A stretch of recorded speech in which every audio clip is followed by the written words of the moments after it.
December മന്താകുമ്പോൾ നമ്മൾ പല സ്ഥലത്ത് കാണുന്ന ഒരു പരിപാടിയാണ് വിഷൻ ബോർഡിനെ പറ്റിയിട്ട്.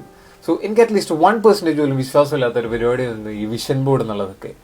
പക്ഷേ 2025 സ്റ്റാർട്ടിങ്ങിൽ കുറേ പേര് വിഷൻ ബോർഡ് സെറ്റ് ചെയ്തു. 2025 എൻഡായിപ്പോൾ അവരുടെ വിഷൻ ബോർഡിൽ അച്ചീവ് ചെയ്ത റിസൾട്ടുകളൊക്കെ ഷെയർ ചെയ്യുന്നതുകൊണ്ടപ്പോൾ ഞാനും വിചാരിച്ചു സോ എന്തുകൊണ്ടൊരു വിഷൻ ബോർഡ് സെറ്റ് ചെയ്ത് കൂടാ എന്നുള്ളത്.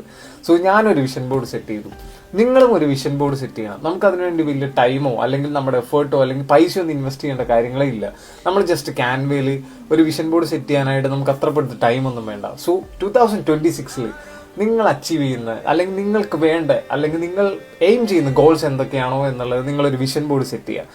സോ എൻ്റെ വിഷൻ ബോർഡിൽ ഞാൻ എന്തൊക്കെയാണ് സെറ്റ് ചെയ്തത്, എന്നിട്ട് അതിൽ എന്തൊക്കെ അച്ചീവ് ചെയ്തു എന്നുള്ളത് ഞാൻ 2026 എൻഡ് ആകുമ്പോൾ ഞാൻ എന്തായാലും എൻ്റെ ചാനലിൽ ഷെയർ ചെയ്യുന്നതാണ്. പിന്നെ ഇതിൽ മെയിൻ ഒരു കാര്യം വരുന്നത്, നമ്മൾ വെറുതെ വിഷൻ ബോർഡ് സെറ്റ് ചെയ്തിട്ട് ഒരു കാര്യമില്ല, നമ്മൾ അതിനു വേണ്ടി വൃത്തിയായിട്ട് പണിയെടുക്കണം. സോ എൻ്റെ വിഷൻ ബോർഡിൽ മെയിൻ പ്രയോറിറ്റീസിൽ വരുന്ന 2 കാര്യങ്ങളാണ് കൺസിസ്റ്റൻസി ഇൻ കോണ്ടന്റ് ക്രിയേഷനും പിന്നെ ട്രേഡിംഗ് സ്കിൽ ഇംപ്രൂവ് ചെയ്യുക എന്നുള്ളത്.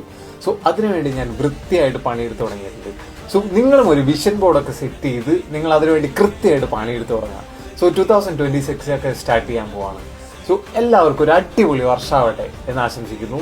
So happy new year everyone. അപ്പോൾ അടുത്ത വീഡിയോ കാണാം.